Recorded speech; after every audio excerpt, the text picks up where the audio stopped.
Olá pessoal, eu sou a Alessandra Cesário e hoje nós vamos conversar um pouquinho sobre alguns conceitos em estatística e fazer uma breve introdução à probabilidade. Quando a gente pensa em estatística, a gente consegue definir como sendo a parte da matemática na qual se investiga os processos de obtenção e análise dos dados sobre uma população ou sobre uma coleção de seres, elementos quaisquer, e os métodos de tirar conclusões e fazer predições com base nesses dados. Então, observem que nessa definição aqui de estatística, a gente destaca dois pontos bem importantes. A questão da obtenção e análise de dados, que está ligada à parte da estatística descritiva, e a partir dessas informações a gente pode tirar conclusões e fazer predições, que estaria ligado à parte da estatística inferencial. Descrevendo um pouquinho melhor a estatística descritiva, ela descreve o fenômeno que se deseja pesquisar, coletando, organizando e resumindo e, por fim, concluindo com a análise dos dados. E a parte de estatística inferencial, ela vai estar ligada à realização da inferência a partir das informações que você tem de uma amostra. E o objetivo da estatística inferencial seria, então, estabelecer conclusões probabilísticas a respeito dos parâmetros populacionais e a relação entre as variáveis. Outros conceitos importantes em estatística seria o conceito de população, que é o conjunto de todos os elementos de interesse de um dado estudo, e o processo de fazer essa coleta de informações sobre a população é o que a gente chama de censo. E a amostra seria um subconjunto da sua população. E quando a gente está fazendo esse processo de coleta de informações sobre uma amostra, o que a gente está executando é um processo denominado amostragem.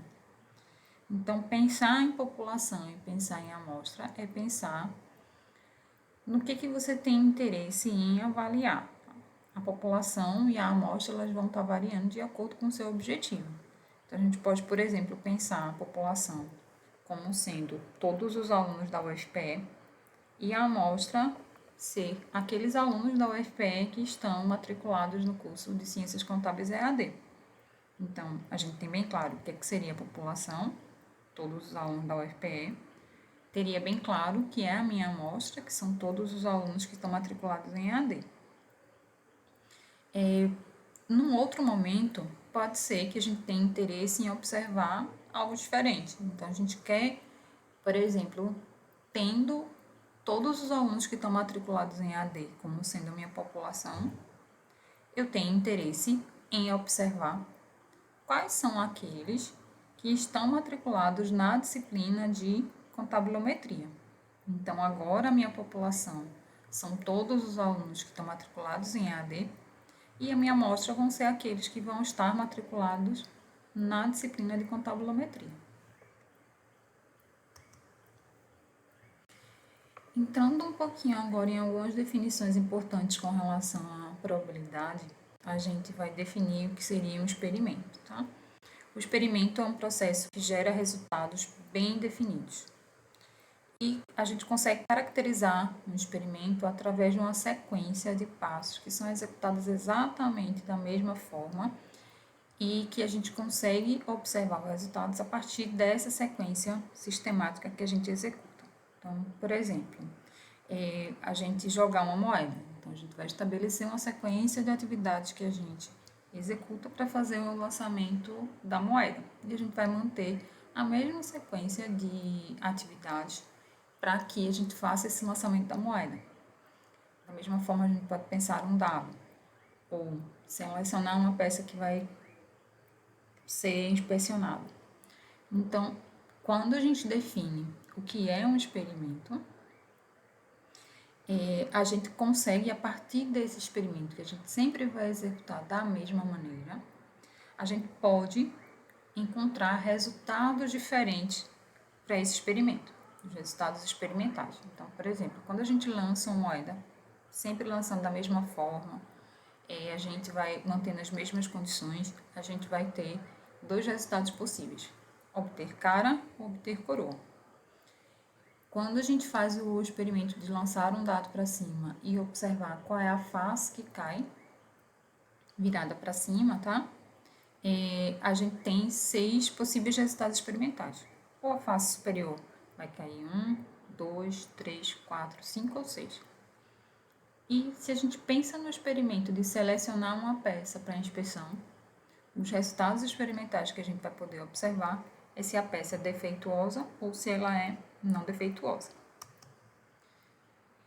Outra definição importante em probabilidade é quando a gente pensa no espaço amostral de um experimento, que vai se caracterizar como sendo o conjunto de todos os resultados experimentais. A gente normalmente representa o espaço amostral com essa letra grega, ômega. Cada resultado experimental a gente vai estar chamando de ponto amostral. E outra definição bem importante, antes da gente definir probabilidade, é a definição de evento.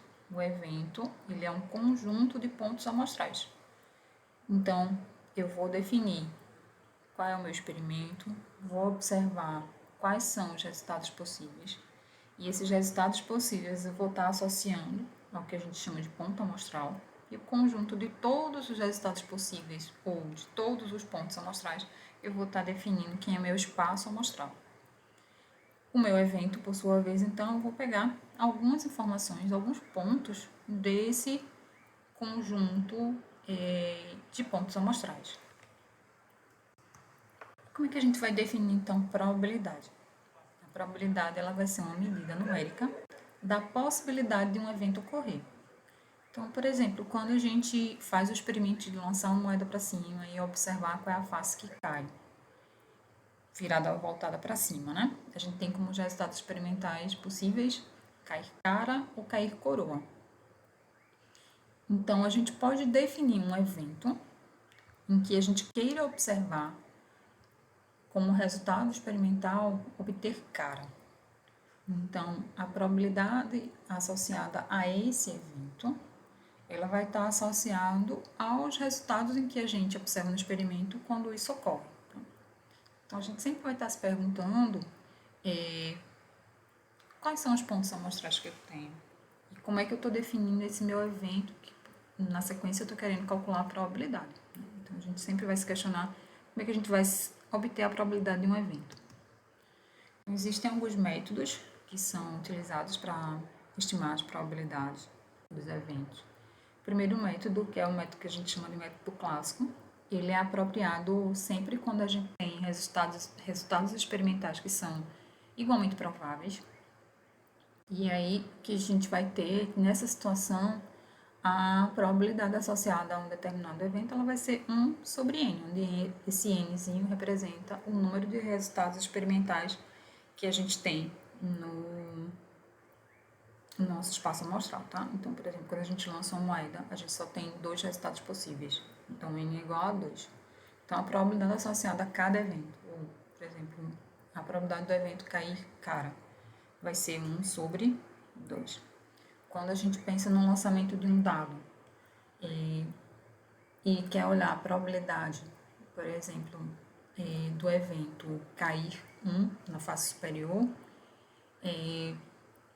essa probabilidade ela é exatamente igual à probabilidade de cair 2 na face superior, tá? Então, os eventos, os resultados experimentais, eles são sempre iguais. Então, a probabilidade associada a cada resultado experimental desse também vai ser igual.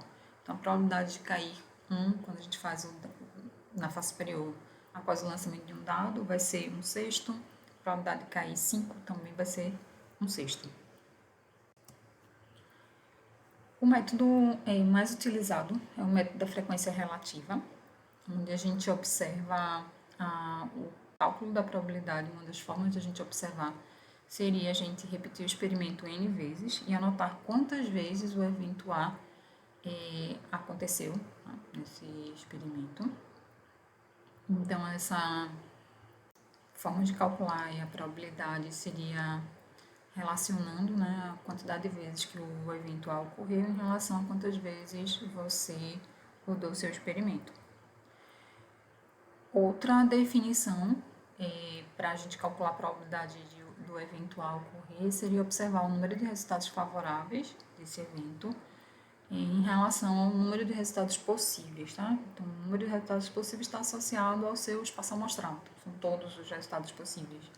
E o evento que eu quero são os resultados favoráveis, que a gente chama. Então, essa é uma maneira de a gente calcular o método usando o método da frequência relativa. O método subjetivo, ele vai se basear no julgamento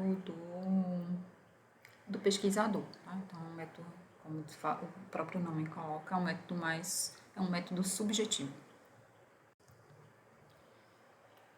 Quando a gente pensa ainda em probabilidade de um evento, a gente pode calcular essa probabilidade através da soma das probabilidades dos pontos amostrais que compõem esse evento. A gente tem algumas características, algumas condições que a gente observa sempre que a gente vai observar a probabilidade de um evento. E se a gente chamar um evento de A, e esse evento A está associado a um espaço amostral, ômega, por exemplo, a gente vai denotar P de A como sendo a probabilidade do evento A ocorrer. E essa probabilidade, ela tem as propriedades de que ele é sempre um número maior ou igual a zero e menor ou igual a 1. Além disso, a gente tem a característica que a probabilidade do espaço amostral seria igual a 1. É só a gente pensar que o espaço amostral é o conjunto de todos os pontos amostrais que a gente tem, né? Então, de todos os resultados experimentais também. Então, a probabilidade total precisa ser igual a 1. Outra definição importante é quando a gente pensa no complemento de um evento, tá? O complemento de um evento, ele é caracterizado, se a gente pensar na definição relacionada a pontos amostrais, seria a gente pensar num evento que é composto por todos os pontos que não estão no meu evento A. Então, o complemento é o que fecharia, o que faltaria para a gente completar o espaço amostral como um todo. Então, por essa característica, eu tenho que necessariamente a probabilidade do evento A mais a probabilidade do evento complementar precisa ser igual a 1, já que 1 representa a probabilidade quando eu penso no meu espaço amostral.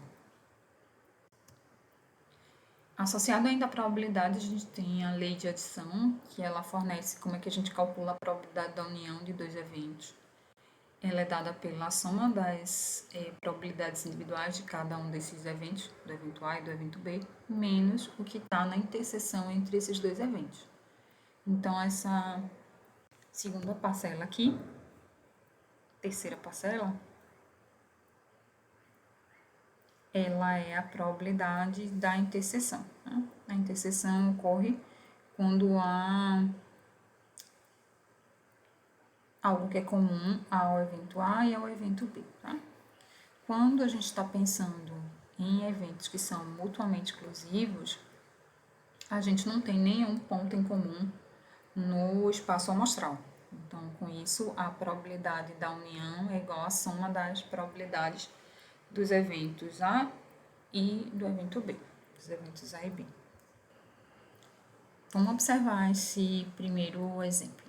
Suponha que o gerente de um grande complexo de apartamentos forneça as seguintes estimativas de probabilidade subjetivas acerca do número de apartamentos vagos no próximo mês. Então, a gente tem aqui essa tabela, onde eu tenho a informação que eu tenho sobre o número de apartamentos vazios. Então, é possível ter 0 apartamentos vazios, né? Nenhum apartamento vazio. 1 apartamento, 2, 3, 4, 5 apartamentos. A probabilidade associada a ter 0 apartamentos vazios é 0,05, de ter 1 é 0,15, de 2, 0,35, 3, 0,25, de 4, 0,1 e de 5, 0,1. Então, é solicitado que a gente forneça a probabilidade de cada um dos seguintes eventos. Primeiro, eu quero observar a probabilidade de não há apartamentos vazios. Depois, de pelo menos 4 apartamentos vazios. E, por fim, calcular a probabilidade de 2 ou menos apartamentos estarem vazios. E quando a gente pensa na probabilidade de não há apartamentos vazios, a gente vai observar as informações que estão aí na primeira linha da minha tabela, e essa probabilidade seria equivalente à probabilidade de P de zero, que seria 0,05. Quando eu quero calcular a probabilidade de pelo menos 4 apartamentos vazios, a gente observa que para ter pelo menos 4, a gente vai estar olhando essa situação aqui, onde eu tenho 4 apartamentos vazios, ou 5, tá? Então, seria a probabilidade de 4 ou 5, que seria a probabilidade de 4 mais a probabilidade de 5. 0,1 mais 0,1 igual a 0,2. E no item C, eu quero a probabilidade de 2 ou menos apartamentos estarem vazios. Então, eu quero daqui para baixo. Então, eu vou observar a probabilidade de ter 2 apartamentos vazios, de ter 1 ou de ter 0 apartamentos vazios.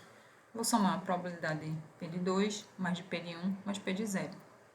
0,35 mais 0,15 mais 0,05. Um conceito bem importante também é o conceito de probabilidade condicional. Então, a gente observou como se pensar em probabilidade em termos de um único evento. O que a gente vai observar agora é o seguinte: a gente conhece a probabilidade do evento A ter ocorrido, e a gente sabe também que o evento B aconteceu. Será que o fato de B ter acontecido vai alterar a probabilidade do evento A? Então, se tiver algum nexo de causalidade de B para A resposta é sim, vai haver a alteração da probabilidade do evento A. A probabilidade de ocorrência de um evento sujeita à hipótese de ocorrência de outro evento é chamada de probabilidade condicional. E a forma da gente representar é P, o primeiro evento A, uma barra B, e isso a gente lê como sendo a probabilidade de A dado B. Então, é a probabilidade do evento A ter ocorrido, dado que o evento B aconteceu. O evento B aconteceu. E o que a gente vai observar é que essa ideia de probabilidade condicional é que ela consegue captar essa conexão entre os dois eventos, tá? Ou mais eventos, se for o caso também. E a ideia que se tem por trás de probabilidade condicional é que a gente faz uma restrição do espaço amostral. Então, se a gente pensar em termos aqui de diagrama de Venn, a gente tem aqui o nosso espaço amostral, que seria tudo isso aqui, dentro desse retângulo, tá? Que é o espaço amostral. O meu evento A seria essa região inicial, esse círculo aqui, esse primeiro diagrama. O evento B seria esse outro. E existe a interseção, que é o que é comum aos dois eventos que acontecem ao mesmo tempo, em A e em B, que seria essa região aqui do meio, tá? Então, a gente vai fazer uma restrição do meu espaço amostral. Eu não vou mais pensar na probabilidade do evento A dele em relação a todo o espaço amostral. Eu vou olhar em relação à ocorrência de B. Então, aqui, chamando atenção com relação a isso, a gente não vai estar interessado nessa probabilidade de que o ponto amostral ele vai cair numa região qualquer lá do conjunto A, que está dentro do meu espaço amostral. A gente quer observar a probabilidade de que esse ponto amostral ele caia nessa região aqui de interseção, que também pertence a A. E o que a gente está fazendo é, meu novo espaço amostral, ele não é mais o conjunto todo ômega. A gente quer observar esse espaço menor reduzido, onde a gente tem a interseção de A e B. Então, quando a gente pensa na probabilidade condicional do evento A sujeita à hipótese de ocorrência do evento B, a gente consegue calcular essa probabilidade como sendo a probabilidade da interseção de A e B sobre P de B. Isso, claro, considerando que a probabilidade B é maior do que zero. Outra forma da gente escrever essa expressão da probabilidade condicional é pensar a probabilidade da interseção como sendo esse produto da probabilidade condicional vezes P de B. Essa segunda forma da gente escrever aqui é o que a gente chama de lei da multiplicação, ok? Então, vamos observar um exemplo para ilustrar essa questão da probabilidade condicional. Então, o problema diz o seguinte: a gente tem uma estrutura específica de promoções para oficiais do sexo masculino e feminino nesse período de 2 anos, e essas informações estão representadas nessa tabela. Então, a gente tem a característica de oficiais que foram promovidos, outros que não foram promovidos, e tem a informação com relação ao sexo dos oficiais, se são homens ou se são mulheres. Então, a gente tem 1.200 pessoas sendo observadas. Dessas 1.200, 960 são homens, 240 são mulheres. E a gente tem essa informação com relação aos oficiais que foram promovidos e não promovidos. Então, tenho 324 oficiais que foram promovidos, 876 que não foram promovidos.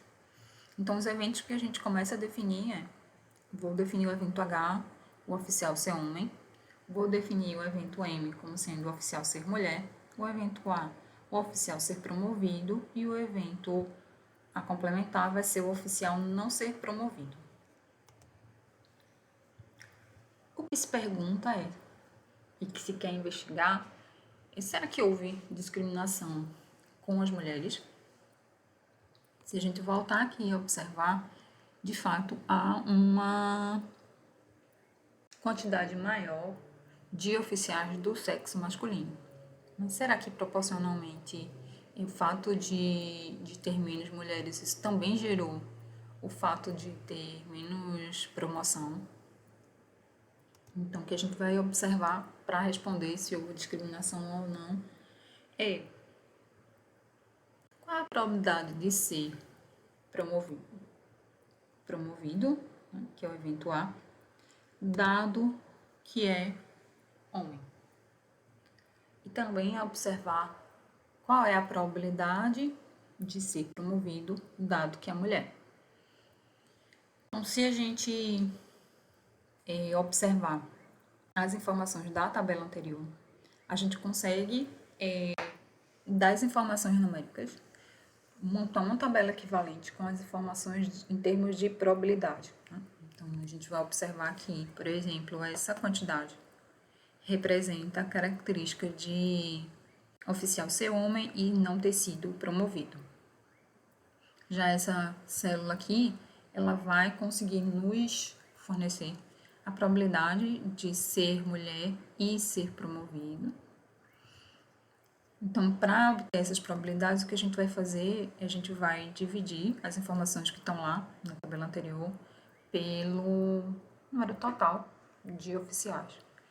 Então, dessa forma, a gente consegue calcular quem seria a probabilidade de ser homem e ter sido promovido.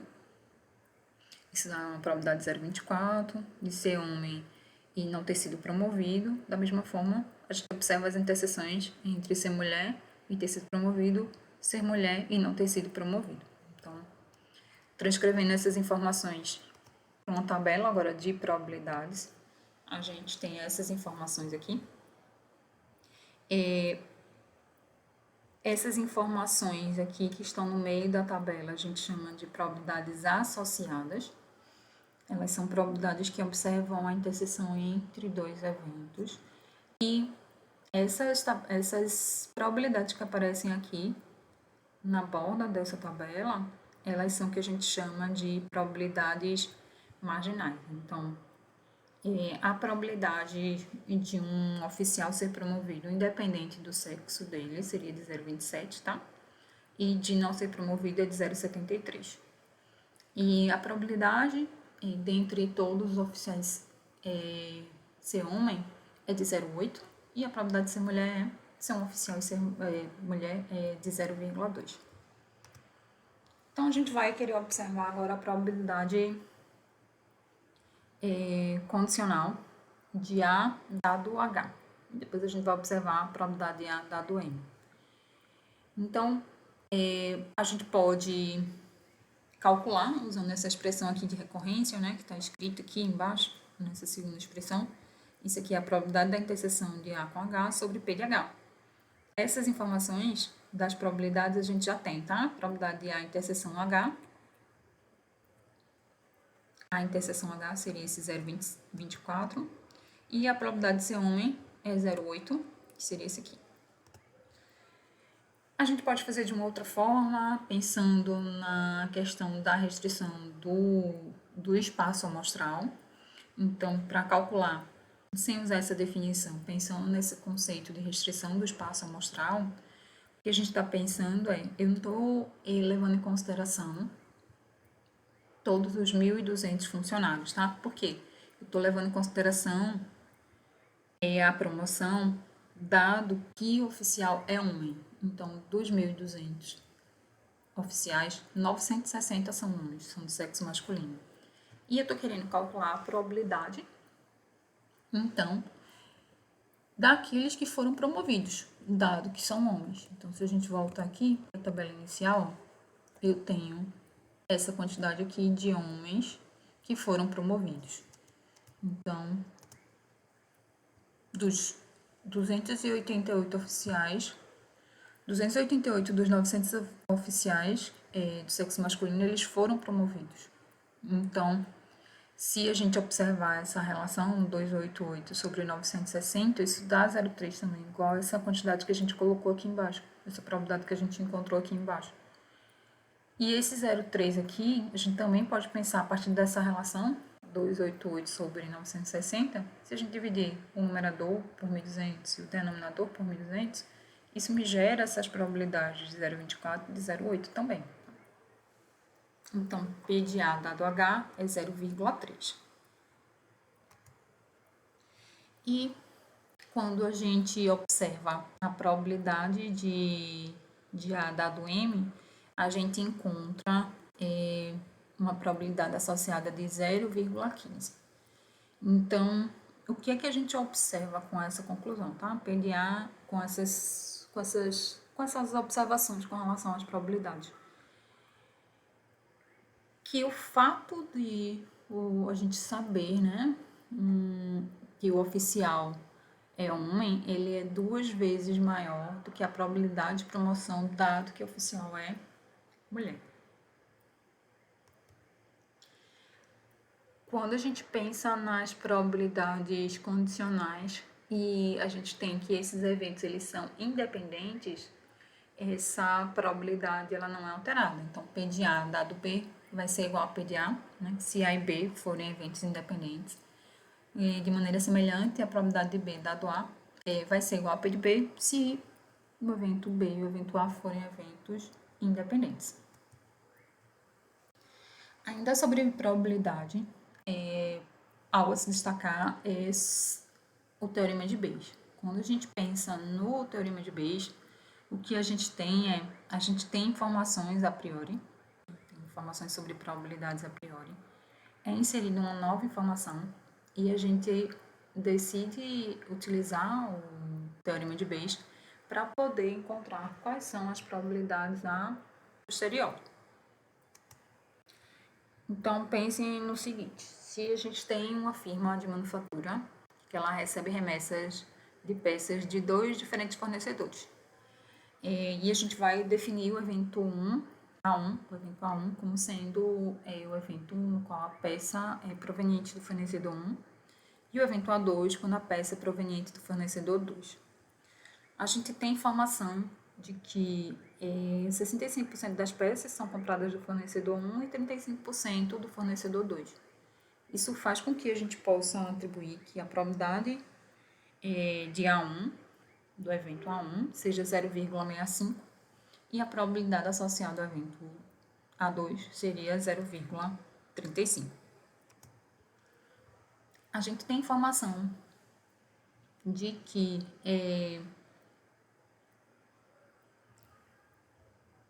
a porcentagem, né, de peças boas e ruins com relação à questão dos fornecedores são essas informações que estão nessa tabela. Tá? Então, a gente tem a partir dessa tabela, a possibilidade de inferir sobre as probabilidades condicionais. Então, a probabilidade da peça ser boa, dada que ela é do fornecedor 1, vai ser 0,98. E a probabilidade dela ser boa, dado que ela veio do fornecedor 2, vai ser 0,95. E com essas informações aqui, a gente pode dizer que a probabilidade da peça ser ruim, dado que ela veio do fornecedor 1, seria 0,02, e a probabilidade da peça ser ruim, dado que ela veio do fornecedor 2, vai ser 0,05. O que a gente quer agora aqui, nessa informação, baseada nesses dados históricos, a gente tem as informações e, sabendo qual é o fornecedor, a gente consegue observar quais são as probabilidades associadas à peça ser boa, por aqui, e a probabilidade da peça ser ruim. A gente consegue calcular essas probabilidades condicionais.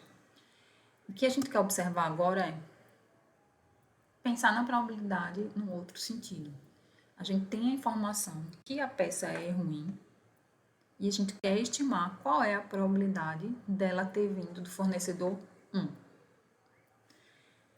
E depois eu quero observar, sabendo a informação que a peça é ruim, qual é a probabilidade dela ter vindo do fornecedor 2. Então, o teorema de Bayes ele vai nos ajudar nesse sentido. Como é que eu faço essa atualização? Então, eu penso essa probabilidade de uma maneira diferente. Então, aqui, ó, a probabilidade de A1 dado R, dado que eu conheço, né, o estado da peça, que é ruim, para saber a probabilidade de ter vindo do fornecedor A1, para calcular essa probabilidade condicional, a gente utiliza essa aqui, essa lei de formação. Probabilidade da interseção dos dois eventos sobre a probabilidade desse evento condicionante, P de R. Tá? Só que a gente pode escrever também a probabilidade da interseção aqui a partir da probabilidade de R vezes essa probabilidade condicional. Então, a gente teria que a probabilidade das interseções seria essa aqui. Probabilidade de A1 interseção R seria P de A1 vezes P de R dado A1. Quando a gente pensa quem seria o evento ser ruim, em que condições eu consigo calcular a probabilidade da peça ser ruim? Porque observem que, inicialmente, as probabilidades que a gente tem são essas probabilidades condicionais, onde a gente conhece, dado que foi de um fornecedor, a gente conhece as probabilidades da peça ser boa ou ser ruim, tá? Pode até focar nessas daqui, ó. Mas como é que a gente faz para descobrir a probabilidade da peça ser ruim? Então, para a gente poder calcular essa informação que a gente está buscando, P de A1 dado R, eu preciso saber quem é P de R. Como é que eu encontro P de R, tá? Para eu calcular a probabilidade da peça ser ruim, só existem duas situações, que seria a peça é ruim e veio do fornecedor 1, então isso me dá essa informação é possível quando eu olho essa probabilidade aqui, da interseção, mais a probabilidade da peça ser ruim e ter vindo do fornecedor 2. Ora, então eu escrevo quem é P de R em função de duas probabilidades de interseção. Mas quem são essas probabilidades de interseção? A gente tem a expressão aqui em cima, tá? Para a primeira, teria um equivalente para a segunda. Então, o meu P de R ele vai ser uma soma de probabilidades de interseção que eu reescrevo usando essa lei da multiplicação. Então, para calcular quem seria P de A1 dado R, primeiro eu uso essa lei de formação, teorema de Bayes. No entanto, eu já observei que esse P de R seria uma soma de interseções, que por sua vez, pela lei da multiplicação, a gente consegue escrever dessa forma. De maneira semelhante, para a probabilidade de A2 dado R, a gente teria algo nesse sentido. Observem que os denominadores eles são iguais, né? Porque os dois são P de R. A gente substituindo os valores que a gente encontrou aqui nessas probabilidades condicionais, tá? E essas probabilidades de A1 e A2, a gente vai obter que P de A1 dado R é 0,4262 e P de A2 dado R vai ser 0,5738.